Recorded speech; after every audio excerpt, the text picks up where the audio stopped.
All right on time. Welcome back, everyone. Welcome to the fourth episode of Plastic Hype. I'm your host, John Lee.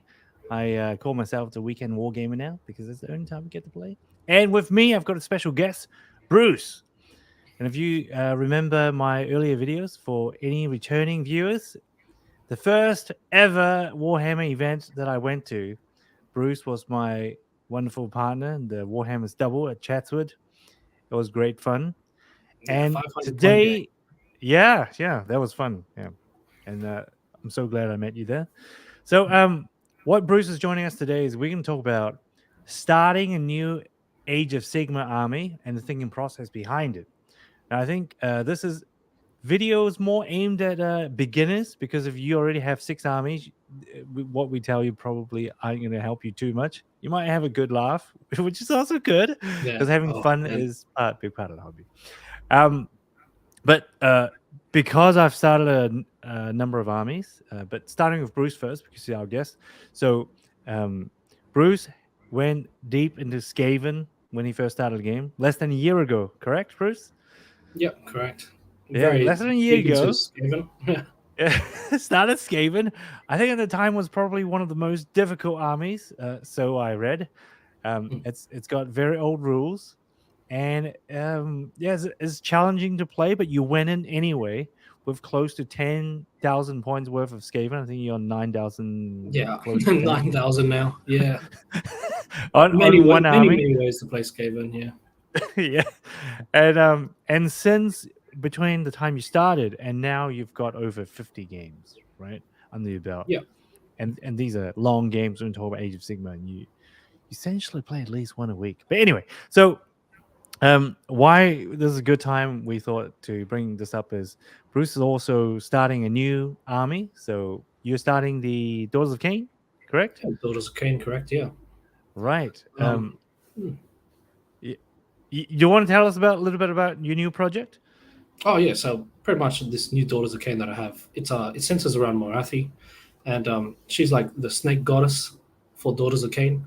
And there's pretty much the theme of the army is just a bunch of snakes. So, I have a lot of Bunch of blood snakes. sisters. So they're melee snakes, and I've got a lot of bow snakes as well. So they're they're just snakes everywhere, pretty much. Snakes everywhere. That's going Yeah, to be the name of your army, is it? Snakes Mm. everywhere. Snakes everywhere. Snakes on a plane. That's exactly it. Well, that would be trademarked. So Bruce is starting a new army, and about me, I think I've got close to 30K worth of plastic now, getting a bit insane. Oh, And not that I'm a pro at this, but I think it's a good topic to cover because I think there's a lot of thinking process goes behind starting a new army. From my personal experience, some of those thinking process were helpful, some of them were detrimental to the whole experience, like buying stuff that I shouldn't buy, that I would never play, ever play, or never built. So that's a thing. So, yes, today's session, we'll try to keep it short. So, a bit informational. We'll share some experience on the hobby of starting a new army from our personal experiences. And then we have some, hopefully, some simple takeaways for everyone. Yeah. So with that, I have. Well, I gotta show this because I made. All right. So before you can get into the battle, you gotta have an army. So where do we start? Right. I think this is one of the most hypeable moments of this hobby. Pick a new army to start. So where do you start? So with that, let's talk about the first step. I think the first important step in starting a new army is I think you want to find your entry point. Now, what does that mean? Two simple points I've got there: the rule of cool over metabuster. By the way, I just made that word up. I thought it's cool. So the rule of cool is something cool that you like, whether it's an army, a unit, or just some lore, which means story, by the way. Something you like, you think it's cool, and you just build your whole army around that. And the other side, on the red, by the way, red doesn't mean bad. It's just the opposite color. The metabuster is where I guess maybe someone coming from a different gaming system or different gaming background or just different, enjoy different things, like to get into the nitty gritty of the math or spicy combos and enter it that way. Now, I think these are both perfectly valid. And now let's talk about it, right? So, first of all, how did you start, Bruce? Was it rule of cool, or do you think you're more on the meta side?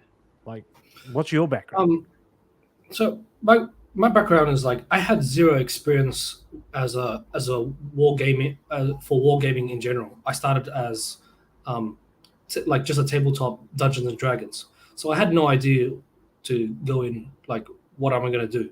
So I always started with rule of cool, and I think the great part of that is that you're going to be painting them, and when it's on the table, you're happy regardless of whether you win or not.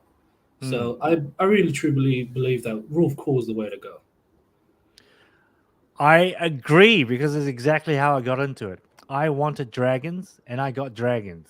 And that's how I started. I just like, I want dragons. So I went and started with, I looked at all the dragons. Undead dragons were very old models. I started maybe just a little bit before you did, but not too much earlier. Mm. At the time, they didn't have that many options, right? We've got Stormcast. We've got some undead dragons.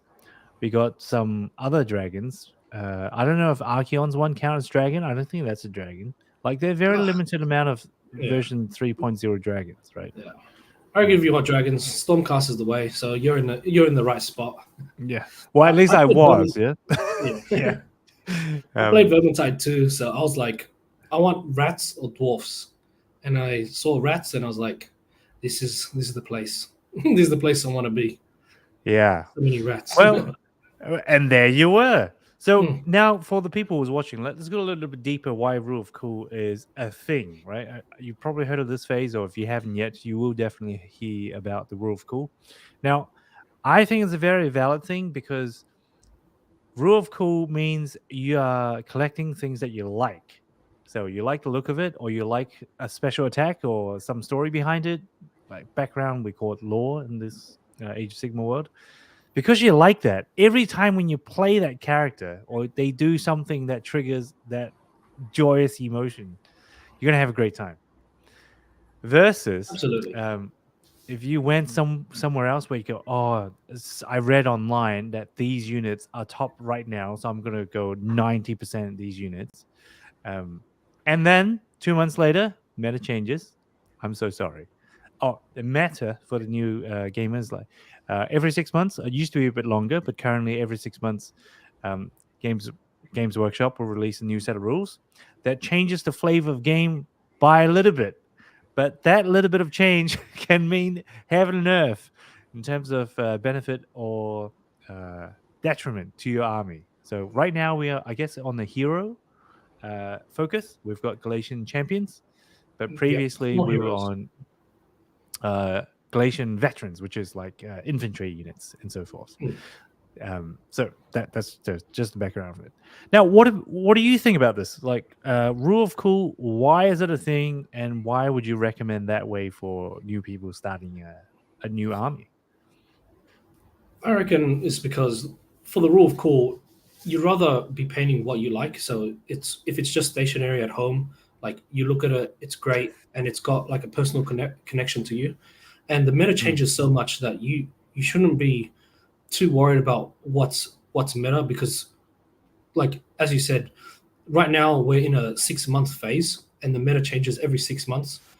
If you're only going to have one game per month, like in the next 6 months, the meta is going to change, and then your guys that you bought that were like super strong for this meta is no longer that strong. So mm, like you'd rather be buying guys that you love and like would love to paint as well. absolutely, yeah. Mm.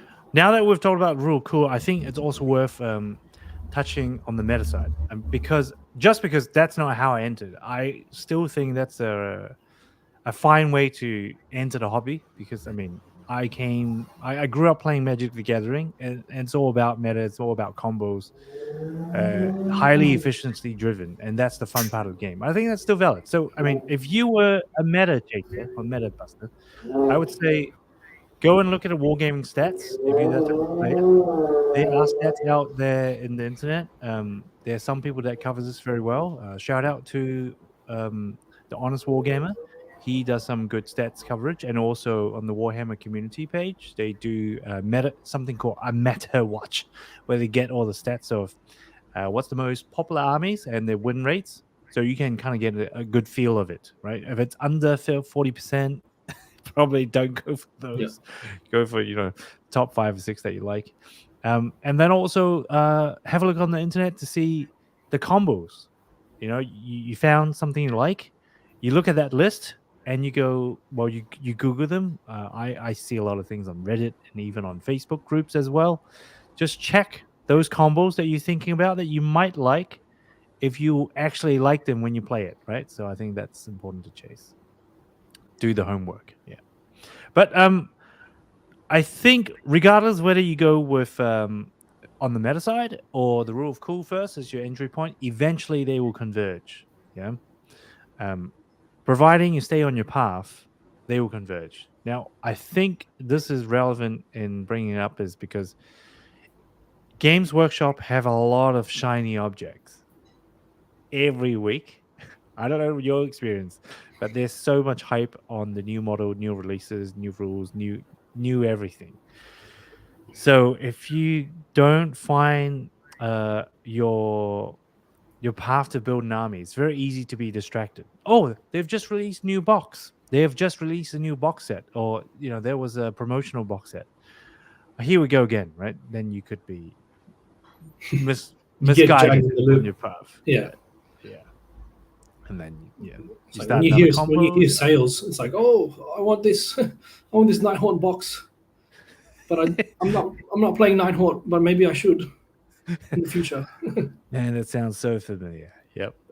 Yeah. Okay. So find your path and stay on it. If you like the cool stuff, buy the stuff that looks cool and then make it work. And if you were give you a bit more detailed advice, I guess from my personal experience would be fill the cool stuff that you like up to about 1,000 points or lower. So you have got plenty of room and resources to actually make your army work, and you can build around it. What I mean by that is if you love dragons, actually, dragons is an odd exception. I was just talking to Bruce before. He pointed out that dragons still works very well. You could run all dragons. So dragons is not a good example, but let's say if you were building a whole bunch of mass infantry, just lots of infantry, and you went 80% infantry, you may not have enough points for the heroes that you need or to make your army work later on. And then you could waste a lot of time and money. And likewise for if you chase the meta. What do you think about that, Bruce? Yeah, like pretty much always, I reckon always choose what you think looks best. And just to give you guys more confidence out there, if you're not sure to choose meta or the rule of core, like there's what's happening rather recently is a Gits got a new battle term, and Gits were lower than 40% during the scoreboard back then, Yeah. and now they've shot straight through the roof, like straight up to the top. So like there is hope for everybody out there. So it's Yeah. like, so just it's rather to purchase and play the army that you love, and then one day you'd get your day in the limelight. Yeah. Don't be discouraged, especially Yeah, by your don't be local discouraged. group or your friends that just want to pay you out. Hang in there. Your time will come. All right. So the second step then to think about building a new army, I think it's important to plan ahead towards your vision. Now, what does that mean is when we start a 2K army in Warhammer or any other war game, I guess, the equivalence of starting a 2K army, you're putting a lot of time and resources into it.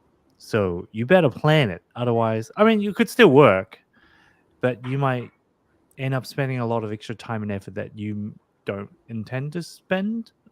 And that's probably not good. So keep this in mind. Now, I have got 3 points that I was thinking about, and I would love to hear from what you think, Bruce. So I've got 3 constraints. First one, originally I had budget before, but I think time is more relevant to talk about. Time is a thing. So sometimes people get started to the hobby. I've got an event coming up in 6 weeks or even 3 weeks. Hopefully it's not in 6 days. All right, good luck to you. I've got an event coming up in 3 weeks. Okay, what can I get done within that amount of time? Because based on that, the way you achieve it would be different. You could go ahead and buy some secondhand models which have been built and cleaned for you, which means you're saving a lot of time. And then you just put a coat of paint on it, or you buy some armies that has been painted for you or commission painted army, so you buy it and it's ready to go. I think that's a real thing. And then also, if you had a time constraint, you might need to plan a little bit better on how much time it takes to prepare your army. What I mean by that in this game is they're big in this game there are armies with big units and very small units. Most of the time, the big units will be much bigger in terms of points and also the size. And the amount of time that you have to paint them goes up exponentially. So if you got lots of big models and you want them to look good, you may not have enough time to do it. So I mean, that's the thing to consider, not a deal breaker. And then when it comes to budget, I think it's even more important. I mean, let's not kid ourselves. This hobby's fantastic, but it's just a hobby, so you need to be able to control it. And if you, let's say, your budget is 400 Australian, because we live in Australia here, we're going to use Australian dollars. You are limited in options, which means you work with what you've got. You can still have a lot of fun, but it's probably not going to win you a grand tournament. But you can still have a lot of fun with $400 army or something close to that, rather than going, what do you call it? Open checkbook. Your army could easily cost thousands. Yeah, no joke, thousands. Yeah. What do you think? What do you think about these two, Bruce? Do you think they're valid concerns from your perspective? Yeah, definitely valid concerns. Pretty much, if I want to get like a friend to play like Age of Sigma, I'll ask them like what kind of piques their interest first. So what faction, and then after what faction. Most of the time, a lot of beginners will ask me, "Oh, I want to play as minimal models as I can." That's exactly what I said too. And the great thing about Age of Sigma now is that there's many ways to play that. Every faction has one form or another to play very minimal models. So you could, like an example is like you could play Soul Blight with just a bunch of Blood Knights. You could play Sylvaneth with just a bunch of Tree Lords, and you would literally just have like 6-7 models on the actual battlefield, and that's your army. It's great. Like if you don't have such a large time to paint, because technically painting trees or painting dragons, because they're just a few models, rather easy. But you can take as long as you want if you wanted to put details in. You know what I mean? But like if, like for example, like Skaven have a bunch of rats, so one unit of clan rats is 20 models. So it's like, oof, I want 40 clan rats. So then I gotta Just have 40, to paint yep. 40 models, and that's just 40. That's so that's Yeah. 2 units. That's not going Absolutely. anywhere. So a lot of people tend to ask that question. So it's like, oh, I want to play with as least models as I can. And how would you do that? And like that's how I explain it. Yeah. No, I had a couple of thoughts when you were mentioning that. The first one I forgot now, but the second one maybe overtook the first one. Is when you said painting dragons was easy. I suddenly just remind myself thinking about how long did it take me to paint the Star Drake? I think the first time was about 50 hours. So just to give some context for you guys out there, I'm a very slow painter. Yeah. I think That's a John Lee moment. It's the I'm painting this now. Oh, it could look better, so I'll do that. I'll do more later. Oh my goodness. That Well, happens to let's me talk too. about painting Marathi next time. Yeah, okay. So I think those are important factors, and depending on what they are, you can still have a great time. And that's my point. My point is not, hey, these are problems. Beware. This is more like these are problems. Once you know them, you can work around them. Because in terms of budget, you can buy secondhand models. I've mentioned that already. You can get them cheap. You can even borrow some from your friend to start. I mean, that's real, right? Or you find a group Just to that try allows them. you to proxy. Proxy is a term they use for you're not using the actual official model, but something close enough to give people a sense, or yourself, that that model is running, right? So that's the thing, and the time constraint really, you can really work around it. Like if you can't get everything done, then get an easier painting scheme, right? Don't go for perfection. Like if you've got 60 hours in total, don't spend 50 hours on one star drink. Um, yeah, so you can get around these. That's my point. And then another one, I think it's less obvious, is based on individual circumstances, we all have some special constraints that is hard to find online, but once you think about it, it will become really apparent to you. So for me, one thing I didn't think about is my transportation restriction. I ride a motorcycle, and carrying 2,000 points of army on a motorcycle without breaking them to pieces is a challenge because there's a lot of shock that goes into we call it top box, the little box we have in the back of the motorcycle. That gets so much force going up and down when you go past bumps and stuff. Like it just breaks stuff. So that's one. And another thing is there's limited capacity in the back. So I bought some dragons and I couldn't play them because I had no way of transporting them between my house and the gaming location. Sounds really dumb. I know. Sounds really dumb. But it's a real thing. And what about you, Bruce? Can you think of any other personal situational constraints that people should think about before they get into Yeah. it?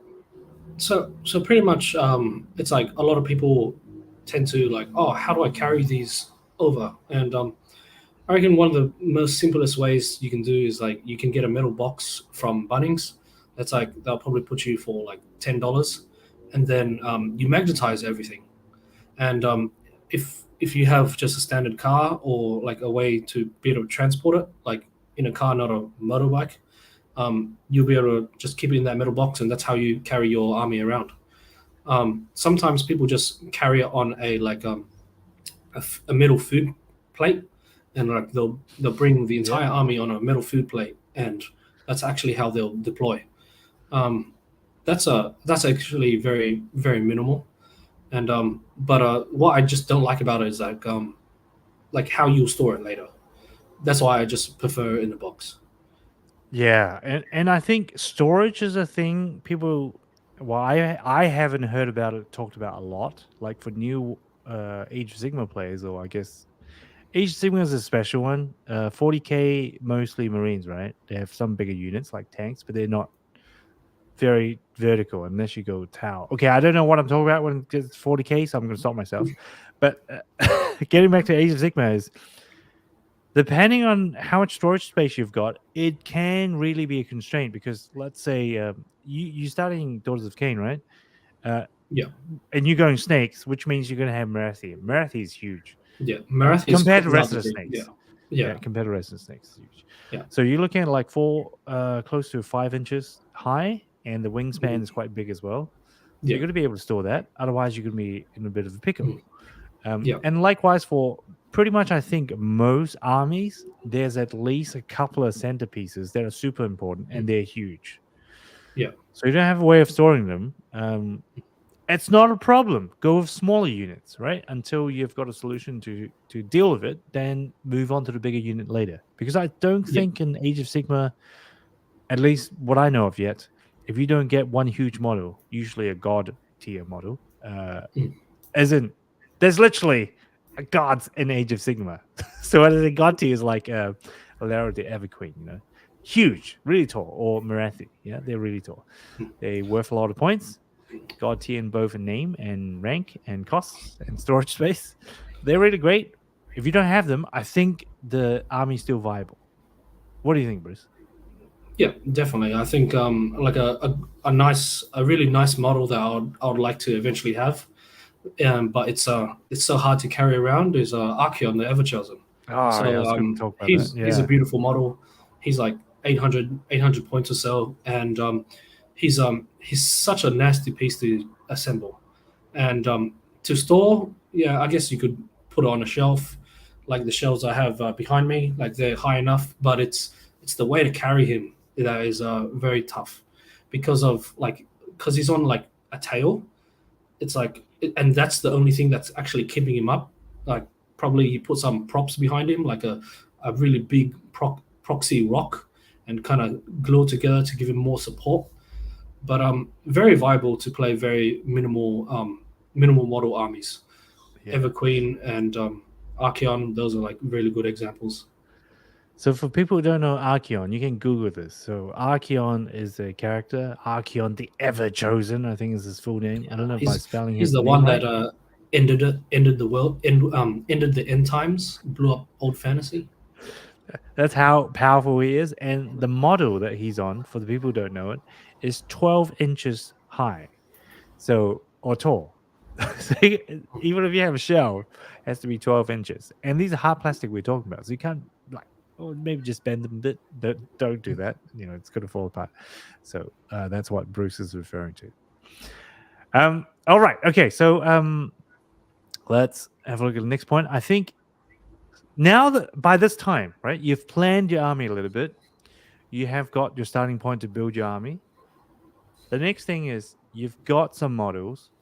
Where do you go from there to finish your 2K army to have a good experience? And the point I want to touch on is fun. We do this we do this hobby because it's fun. And in order to have fun, there are a few things you have to do, right? So for different people, it means different things. I love stuff that's beautifully painted. And I think you are too, right, Bruce? Yeah, You like stuff that exactly. looks good on the field.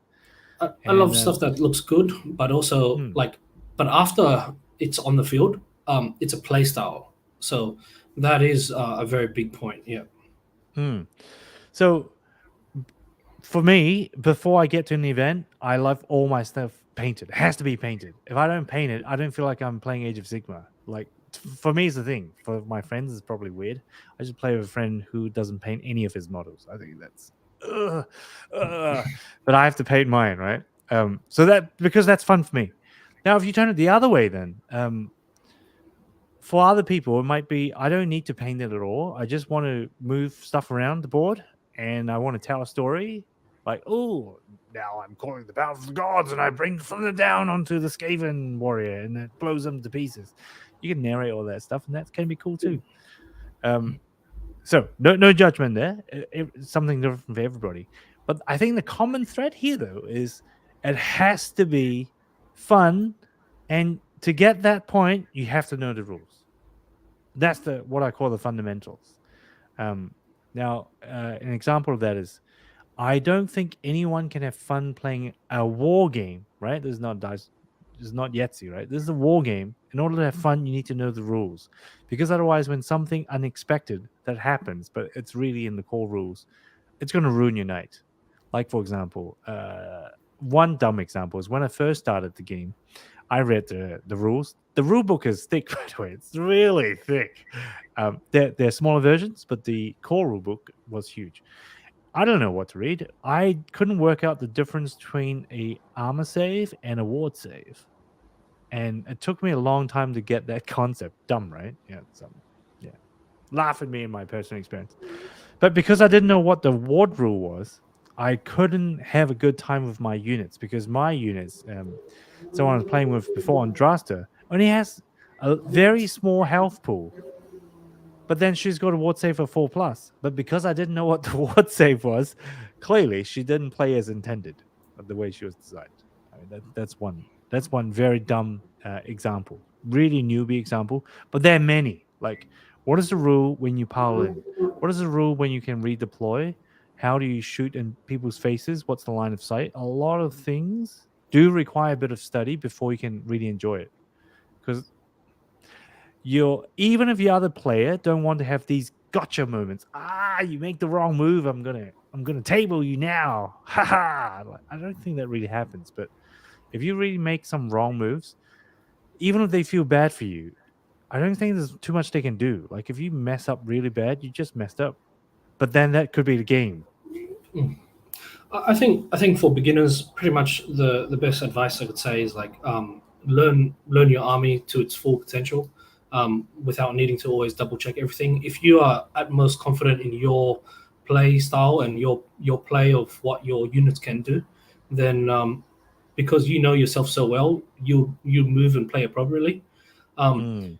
As a beginner, you're always going to get gotcha moments Yeah, from your opponent because you just don't have enough knowledge from your opponent of what they can do. So like especially skill fees. you're gonna go through a lot of wins and losses, probably mostly losses because not enough experience. But it's all fun and games, and the next time it's like, oh, I'll get you next time, and Mm. you'll understand more of how the army works. If you do have like, if you'd like a general knowledge of what your opponent can do, there's many wargaming websites and Mm. YouTubers that will help you explain what they those factions do, and that is probably a really good way to kind of research and see what faction you love to try to play to begin with.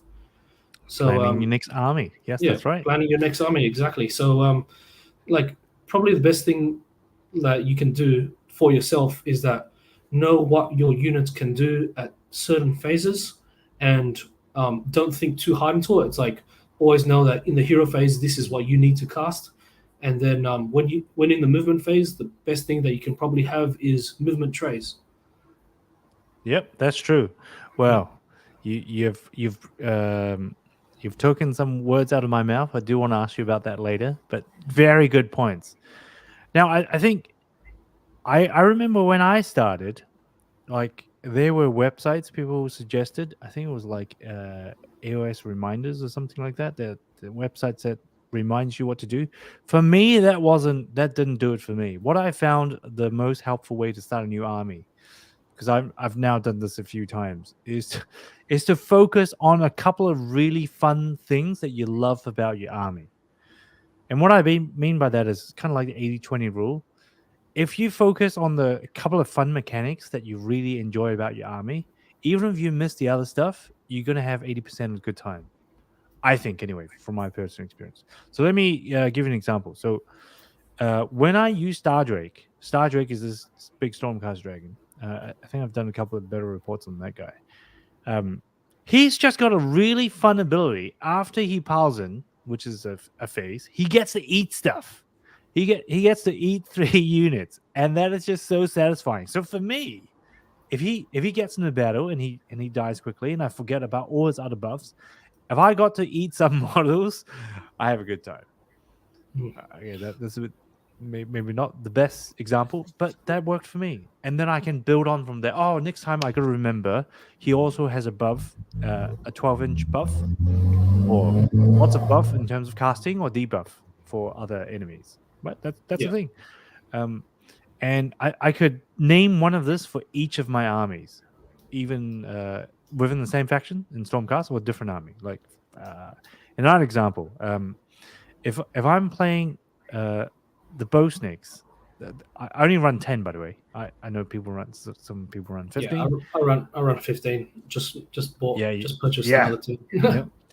Um, good on you. So when I run the bow snakes, the only thing that I want to remember is not actually the bow snake. Is I have a few Canare harpies that come in, and I just want to buff them to the max and then throw them in. That that's what I like to do. So if I remember all the sequencing for casting Mind Razor, to landing them the right turn, buffing them with catches of murder, and then giving them all the buffs that I have on the board, that would make my day, right? So it's different for everybody, but once you have that, it kind of grows from there. Yeah. So That's my suggestion. that's like starting army process of thinking. It's like how are you going to like to play? So like in Mm. John's case, he loves to like buff things, move them in, and kind of sequence them in turn. Like you guys fight, you guys die. I'll throw the next one in. But pretty much like that comes down to like what type of player you would like to play. An example is like orcs just rush in, move in the hero phase, move in your opponent's charge phase, charge in, like blow, Yeah, like just melt delete a faces. bunch of Yeah, units. Yeah, delete a bunch of yeah, units, and that's rather fun. And like, and if you just want to do that and have a beer in like 30 minutes because you've tabled the person already, then yeah, yeah, like that's the way to go. Um, yeah. like I'm so glad you brought it up. That's how I started my second army, which was Daughters of Cain as well. Yeah, that's your second army. It was my second army yeah, as well. because Stormcast is so elite and they move slow. So for the second army, I thought I just want to roll a lot of dice. I just want to roll a lot of dice. So I think I got 40 or 50 witch elf slash Sisters of Slaughter, Yeah. which rolls a huge amount of dice, especially after you buff them. So that's all I wanted to do. I thought, yeah, and then I moved on. Exactly. Yeah. So yeah. Sorry. It's like You go. like for example, we both have Daughters of Cain. It's like let's have witch elves. You have like a unit of 30 witch elves, run them in, and then suddenly you tell your opponent like I'm rolling 4 dice for each unit. I'm gonna be rolling 120 dice. See you in 10 minutes. But those moments are rather fun. See you in 10 minutes. Yeah. Here's a coffee for you while you wait. While I slaughter your entire front line.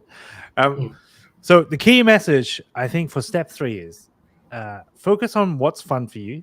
At least that's my message. I think Bruce has a enhanced version of my message. So focus on what's fun for you, whether it's a couple of core mechanics or combo or just a particular unit or a set of units. Get those down really well, so at least you will have fun. And if you have fun with those, it's more likely your opponent will also have more fun as well. Because if you struggle with the whole game, I don't think most people. I mean, there's some, I don't want to offend everyone, but more difficult players out there, or they play for a specific gotcha kind of situation. But I think most of the people that I've played in this hobby, they're good people, really want to have fun, want to help you have fun. So if you don't spend every 5 minutes or 2 minutes looking up your war scroll, how much can I move? What's the attack? What's all that stuff? You can have a good time, and your other player, your opponent, can also help you have a great time. So that's important. And if you don't do your homework, it's no way they can make it happen for you. Because I tried one time, I was teaching a colleague who has never ever played before, doesn't even know what Age of Sigma is, barely, actually, he has never heard of Games Workshop neither. There you go. Talking him through an entire game is a bit of work. Yep. A bit of work. I think it's I tried my pretty best. much the best thing that you can do is like be very confident in what you guys your army is capable of, and your opponent will learn from you and you can learn from them, and whether who wins or loses, you're both going to have a fun time. Yeah. Okay, so now, aside from 3 steps, I think there's some quality nuggets of good ideas that we can take away from, because now we've done it for a while now. Not as long as some other content creators, or definitely people in the community out there who's been playing this for 30 years. Oh, actually, it's 30 years. I've met one guy the other day who's just played for 20 plus years. It's like, wow, amazing.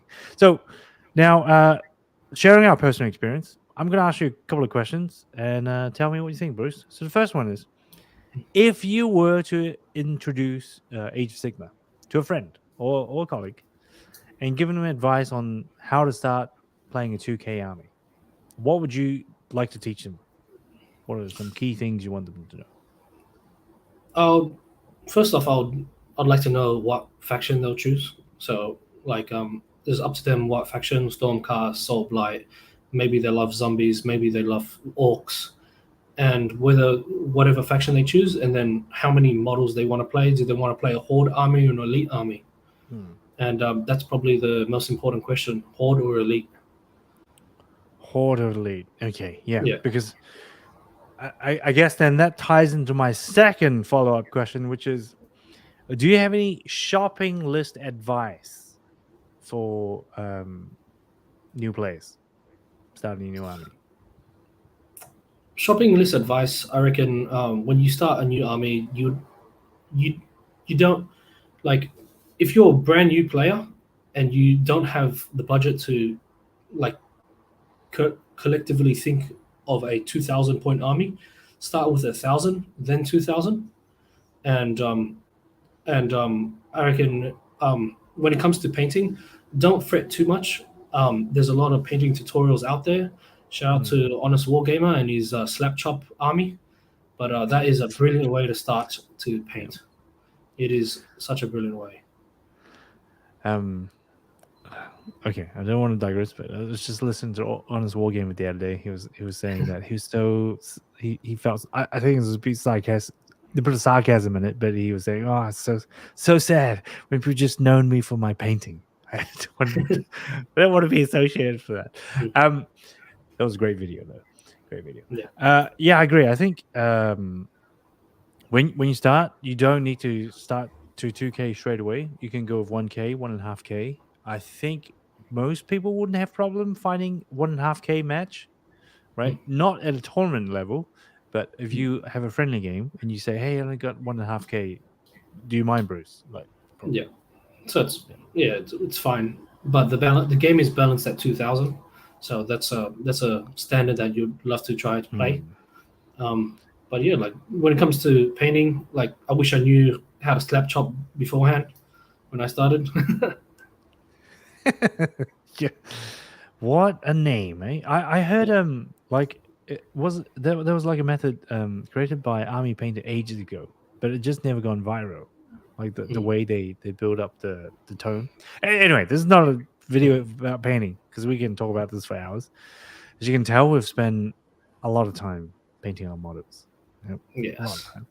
Um, yeah, so in talking about painting, I think I've got a suggestion for people who might be shopping for a new army. When you want to buy stuff, you want your stuff to look cool. Don't overcommit in terms of paints and tools to help you model them. Like, don't buy. I mean, I'm just going to say it outright. Don't buy those Games Workshop tools if you're just starting out, unless you really want to support them that way, because they are generally more expensive, which means for the same time and money, you can afford a lot more tools. Now, I'm talking about their snippers and their sprue cleaners. Man, it's like 40, $50. Yeah, you don't need them. You get cheaper ones for new players. And then when you buy paints, I think Bruce, we were just talking about it before. Metallic paints, definitely get a couple of good bottles of metallic paint. Yeah. They're always useful. Gold and silver, probably gold and silver bronze. With those, you can have lots of good mixes of colors already, and then you got to pick your army theme first before you buy the paints, not the other way around. Mm. What does that mean? Let me give you an example of Uncle John's failure, right? So when I first started playing a war game, I just went out and bought sets of paint. I thought I would like to be prepared. Yeah, I want a set of paints. So I bought a set of Dungeons and Dragons paint. Don't ask me why I bought that. Oh yeah, because I started playing Dungeons and Dragons. Um, Bought a set of that paint, and then I bought another set of Dungeons and Dragons paint. Way too many paints, and I only used about, I don't know, 7 colors out of the whole set, which was a gigantic waste of storage space and money. So don't do what I did. Go and kind of plan out your army first, like Bruce suggested. Have a look at a couple of tutorials online. Go, okay, I would like to have this deep green for my Sylvaneth, which is a tree army. Okay, I'm gonna have this deep green. So get some brown, get some greens, get some highlights. Boom, done. Right? Definitely. Don't have So to buy the whole set. Yeah. like if you had like a skeleton army or like OCR Bone Reapers, for example, you'd get like a core skin color paint. So as in skin color, as in bone color, You mean skeleton and horde? yeah, skeleton horde. So it's like all bony, and then you'll pick another Yeah, color, maybe like a blue or something, like a yeah. navy. And I reckon as a beginner, I prefer if you have a black primer and a gray primer, and then Hmm. you'd have like a base paint, a layer paint, and a shade, and then you're ready to go. Yeah. So, question to you on this topic. Now that you've got like close to 10K of Skaven, I was just going to call them rats, but that's kind of disrespectful. So now that you got close to 10K of Skaven, what kind of how many paints do you have? And Oh, so the and good thing tools. about it is that Skaven are like different. They're from different clans, so most of the time it's like a brown or skin color paint. And Hmm. when it comes to like tools, like an example is like pestilence is like green, like verminous is red, a lot Hmm. of scryer stuff is green, like green or highlighted warpstone green, and then a lot of brown, a lot of different types of contrast for brown. And when it comes to brushes, I mostly have like I have like two flat brushes, but they're pretty medium in size, and then I have a ton of small fine brushes for the finer details. Yeah. Okay. Talking about brushes, maybe I'll do another video about that another day. But when new player buy brushes, why I just thought of this is I was talking to someone about painting. Yes, 3 days ago. I spent so much time talking about it. So maybe I should make a video. Anyway, I digress. When you start an army, don't go and buy expensive sable brushes, please. Like, No, don't. I Google it. like. Yeah, envy the and respect expensive and nice brushes, but don't go and buy a $20 brush. Anything over $10 is a no-go zone for me. I think for people getting in the hobby. I personally have bought a pack of school stationery paintbrushes from Woolies. I don't know if you know those, Bruce. They're like about $6 from Woolies, and you get about, I don't know, 20 brushes, something ridiculous like that. Hmm. And I thought, you know what? I'm just going to try it because some people mentioned to me that paintbrushes are fine. It doesn't matter what you use, just your skill, right? So I tested that. So I've painted for the last two armies that I've painted. The majority of the paint that went on, except for the fine details, were done using $6 brushes. There you go. Cool. I said it. Yeah. So yeah. Like what I've done is like I've gone to Office Works and bought like $20 brushes, but they're like it's I like to tend to buy the brushes that are really tiny and then have like maybe Oh yeah. just three medium Insane brushes. brushes. Yeah. Yeah, Yeah. and they do well. They do very well. I think it's mostly care. You have to take care of them, Mm. and it's pretty much you purchase a small like tube. There's a this big like a little small tube, and pretty much it's a soap to clean your brushes. So That's yep. how you take care of them. Yeah, Yep. I used the master brush soap. yeah, Yeah. So, mate, actually, thank you for bringing that up because I don't think I finished my point on the right note, which was why I say don't buy expensive brushes is not because cheap brushes are better, right? That's not what I meant to say at all. What I meant to say is if you're new to this, painting a 2K army, you're going to paint a lot of models, and there will be times, unless you're quite used to your brushes, you're going to mistreat your brushes, like having paint on there for just a bit too long, and you ruin your expensive brushes. Like if you go on 2K, uh, yeah, even if you just go elites, I bet for a new player, you could burn through 2 to 4 brushes easily because there'll be some parts in the model. I'm thinking about fulminators because I love dragons. Fulminators, they're awesome. But to get to some of those parts, you're gonna just ruin your brush straight up. Unless you know what angle and how to look after them. Like straight away after you mess them up, clean them like you drop sauce on your mama's cotton. Yeah, you gotta linen. Sorry, not cotton. yeah, Yeah, yeah. You gotta clean that stuff out. yeah. So that's what I mean. Yeah, don't go crazy on the brushes. There are lots more things you can save your time and money for. Expensive brushes for this point in time is probably not one of those things. Having said that, I did over purchase the brushes when I started. So yeah, learn from my mistakes. Um Now, in closing, do you have any other extra remarks for like just in terms of thinking process to start a new army? Because we've covered some of the key points I think already, but this is such an in-depth topic. I reckon if we were in a room with a couple of beers and some chips, we could probably talk about this for 3 hours easily. No, Um, it definitely. yeah. Um, It's a big topic. so Yeah. yeah, huge topic. So we talked about, well, from my perspective, where's your starting point? So we both went for the rule of cool, right? Yeah. Find the army that you like, find a model or the group of units that you like or the abilities that you like. Build on those. Plus, what you love is going to last you way longer than something other people recommended or something that came in a box set that you'll never use. When you're next part when you're planning to complete your 2K list after you got your cool stuff is based on time constraints and other type of constraints. Just put a bit of planning on it so you don't overcommit on models or units that you'll never end up using. That's all. Yeah. But it's fine to collect, right? I collect. I like to collect. Mm. But sometimes I see my creators. I don't know if you know what they are. They're the Stormcast units that are supposed to be paladins who can serve as a bodyguard. I don't think I'll Oh ever yeah, yeah, use them, at least for now. Yeah. And I haven't seen anyone use it. So, I mean, yeah. But eh, they're like I've seen people use them. Like they're such a good unit, I believe. Like there's like for example, like if you really wanted to use them, or if somebody like loves those units, for example, you can do like a Karazai list where you drop them with Karazai, like this oh, yeah. Yeah. big dragon, and Yeah. pretty Yeah. much he walks up onto the field with those units, and then pretty much like he's unstoppable killing machine. And if that's how you want to play, It's then all my that's how Karazai. that's how you can go. Yeah.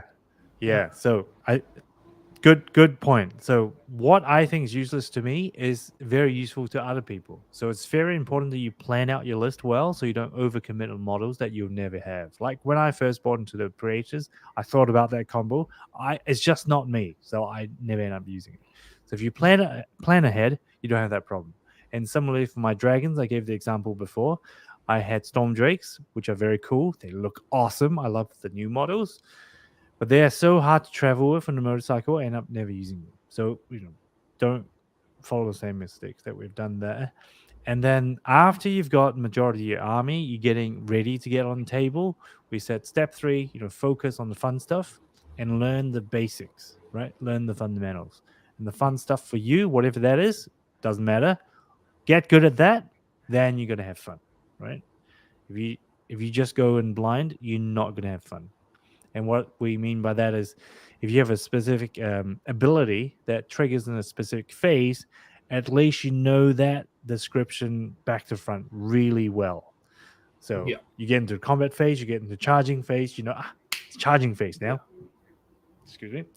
I got to prepare for my big thing, right? That's fun for me. So go from How there. I prepared as a beginner, pretty much it's like, so I had uh before I had like 9,000 points, I had just 2,000 points, and I just needed to know them back to front. So it's like during my hero phase, what could I do? This is absolutely what I could do. So pretty much all these forms of casting, and then my movement phase, and what I can do in my movement phase, what I can do in my shooting phase, my combat phase, all of that, and the longer that you have your army, the more flush out it's gonna be. So it's like Yeah. you could get down your sequence really fast. It's like I'm gonna move, I'm gonna do this, I'm gonna do this, done, your turn.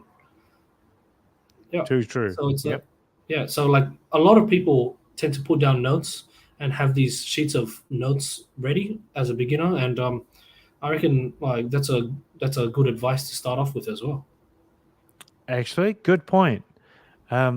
Bring something to write stuff on because I never thought of that, but you did. I remember, Bruce, when I played you a long time ago. I think it was Marathi versus lots of Storm Fiends. You had one Yeah. unit of like 1,000 point Storm Fiends, Yeah. and I It's remember like you had a notepad and you wrote everything on. And I thought that's a great idea. Yeah. Yeah. So be prepared that way, and then when to of course maximize of having fun, right? You've got your hobby, time, money. The best way to go ahead then is focus on some tools and paints that you think is going to be useful to you. And I think Bruce mentioned before, if you're going with a lot of units, get some movement trays because they're great. yeah. Yeah. And on top of that, get some tokens. So like if you have buffs going around and you have too many buffs to remember, have different forms of tokens. It won't even need to say the thing that it actually like does. It could just be like a red token, a blue token, a green token, and you just know that a blue token is Mystic Shield, for example, and like Mind Razor is a red one, and like and Yeah. when you're about to use that like unit to attack, it's like you know that something's up, like some sort of Yeah. buff on this unit, and then the color kind of matches up. It's like, ah, Mind Razor. All right. Yeah, Yeah. So actually, that's a super good point for any new players. Definitely bring some tokens or something can be used as tokens because I think a lot of us, when we get into it, underestimate how much stuff there is for a new player to remember. And when I say new stuff, it's just buffs and status effects. yeah, There I are think so there's many. yeah, Yeah, there's so many. It could be rather hectic when there's so many buffs going around, and I think it's a big point where it's like everyone should have their own form of token or reminder, yeah, because it could be very detrimental to the game. Like if, for example, John were to like come across an Archeon and I'm playing Archeon on the table, and I've said that he has Mystic Shield, but like there's no token. Like I haven't put a token down for Mystic Shield, so he's calculating in his head no Mystic Shield, and then suddenly he attacks me, and I tell him I all out defense, and because he's got Mystic Shield, it's +2 save on his, yeah, and then it's like yeah. it's That's a it's feel bad totally, moment. yeah, it's a bit of a feel bad moment. So if John saw me put a actual token down that says Mystic Shield, he's already got like beforehand notice, like maybe I don't want to touch him, maybe I don't want to touch this big boy. Yeah, Yeah, 2+ save, water model yeah, wound. Oh man, absolutely mm, right. I mean, there's some even worse. I guess that's bad enough already. But there there are times where you've come across these armies that give a big bubble of +1 to hit, +1 to wound, or -1 to hit, -1 to like mm, a lot of big global effects. If you don't have tokens, like Bruce said, I think A is not very fair to your opponents, especially if you're playing a friend, right? You guys both just want to have a good time, and you accidentally forgot to let them know these things because there's just like 100 things going on in the battlefield at the same time. That's bad for both of you. Yeah. So yeah, definitely. And the worst thing is, if you don't have tokens for your units, okay, just from my personal experience, so yeah, laugh at my expense. I had some buffs at one point, but I didn't have the right token, so I didn't use the token, and then I just forgot the buff the entire round. And then at the end, it was like, yeah, I forgot all the buffs. yeah. Who's that to blame? Most, Well, yeah, most of the that's time, token. those tokens are for yourself. Yeah, Yeah, absolutely. yeah. And last note on tokens then is because I love tokens, so I bought a lot of tokens and I end up selling or giving a lot of them away because you don't need the best tokens, mate. You don't Yeah, need plastic acrylic ones. You don't need fancy metal ones. In fact, the metal ones, from my experience, is the biggest waste of money because I literally had 5 cent pieces in them to make these quote unquote hamburger tokens. Waste of money. Yep. Go with simple stuff. Put on a piece of paper, like Bruce said. Put you can even give them color coding, right? But now I print yeah, them. I actually write the yeah, name of the spell. I print it and then laminate it. Okay. yeah. Yeah. there's OCD. there's there's so many ways. Like they Yeah. could you could use a very simple way that I've been advised from AoS coach, and pretty much he's like What's you that print out, advice? the advice is like you print out what the spells are and what they do, and then Mm. you cut them in Okay. circles, and you buy coin protectors. So these little tiny Ah, cases. coin protectors. Okay, Yeah, that's a good and idea. then you put those tokens in the coin protectors, and boom, that's a full blown coin Oh, there you that's on the go. table. I didn't think about that. That's genius. Yeah, okay. Thanks for that. And that's Mm, from AOS Coach. Great. And for anyone who don't know AOS Coach, just shout out to his channel last week. Not that it matters because none of people watch this channel at the moment, but I think it's worth it.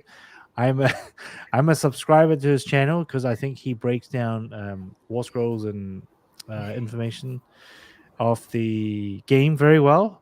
Just as support, even I don't watch every one of his videos because there's just too many. But I love his stuff. If you guys is watching this at some point in time, he's probably still around. Yeah, check out his stuff. So AOS coach. yeah, definitely. Yeah.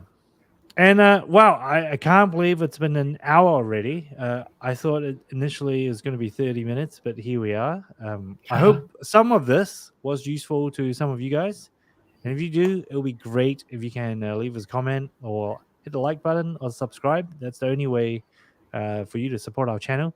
We hope to give more content out back to the community, because this is really like a thank you and a little giving back to the community a bit of love. I wish more people can enjoy this hobby.